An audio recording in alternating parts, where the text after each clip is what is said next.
D'abord, il y a des principes de base. Pour les conjoints, les ascendants directs, les descendants directs, ma position est simple. Droit au regroupement familial. La vie en famille ne se discute pas. Bien sûr que ça passe par des phases de contrôle préalable, etc. Bon, enfin, ça, j'imagine que c'est évident pour tout le monde, mais le principe est simple. Regroupement familial, surtout quand il y a un lien direct. Conjoint ou conjointe, ascendant direct ou descendant direct. Père, mère, enfant. Premièrement. Deuxièmement, si on veut sortir de la peur migratoire qui s'est installée en Europe, mais qui s'installe aussi au Maroc du fait de l'Afrique subsaharienne, il faut envisager une autre une autre politique de visa. Moi, la proposition que j'ai faite, c'est la suivante, donc je la réexplique un petit peu.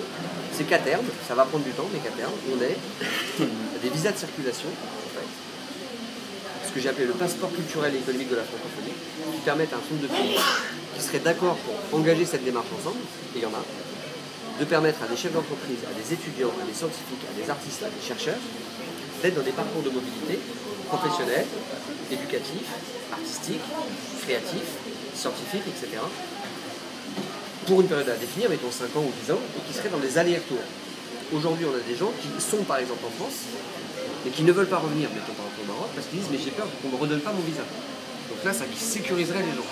On va dire voilà, je sais que je peux revenir tranquillement, sans qu'il y ait de soucis. Ça, c'est une possibilité sur laquelle moi je vais travailler, je vais essayer de convaincre mes collègues demain à l'Assemblée nationale de pouvoir avancer dans ce sens. Alors après, vous avez évoqué un autre sujet qui sont les humiliations, les vexations, les pratiques vexatoires. Je voudrais dire la chose suivante. D'abord, je connais, parce qu'on a assisté à quelques-unes, on le voit aussi dans les préfectures en France. On n'a pas des fonctionnaires qui sont mus par l'envie d'humilier les gens.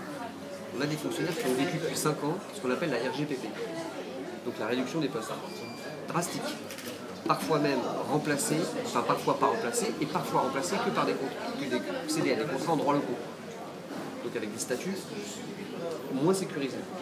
Quand vous avez de plus en plus de demandes, donc de plus en plus de travail, avec de moins en moins de personnes pour le faire, ça génère du stress au travail, ça génère des tensions entre les usagers et l'administration. Le meilleur moyen de régler ça, d'abord, c'est pas simplement de remettre de la formation, parce que là aussi elle a été supprimée, de la formation continue, mais c'est aussi de renforcer le consulat et la représentation consulaire et de mettre fin à cette fameuse RGPP. La RGPP, c'est le non-remplacement de 1 fonctionnaire sur 2. D'arrêter ça pour avoir le nombre de fonctionnaires suffisant, en tout cas d'agents suffisants, si on ne peut pas tous les avoir en fonctionnaires, de manière à assurer un service public, parce que c'est de ça dont il s'agit, de qualité. Après, il y a des formations à mettre en œuvre pour apprendre à des agents qui arrivent, qui n'ont pas toujours l'expérience, de savoir accueillir les gens, les faire patienter dans des conditions correctes, respecter la confidentialité dans les échanges. Moi j'ai été travailleur social pendant longtemps, j'ai été directeur de 3 centres médico-sociaux. Je vois ce que c'est quand vous faites la queue, que le secrétaire vous accueille mal, qu'en plus quand vous êtes obligé de parler au guichet de vos problèmes personnels, tout le monde entend. Enfin bon, je vois très bien ce genre de choses.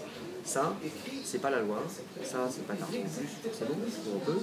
C'est un vrai plan de formation dans nos ministères, de manière à former nos agents à d'autres pratiques professionnelles.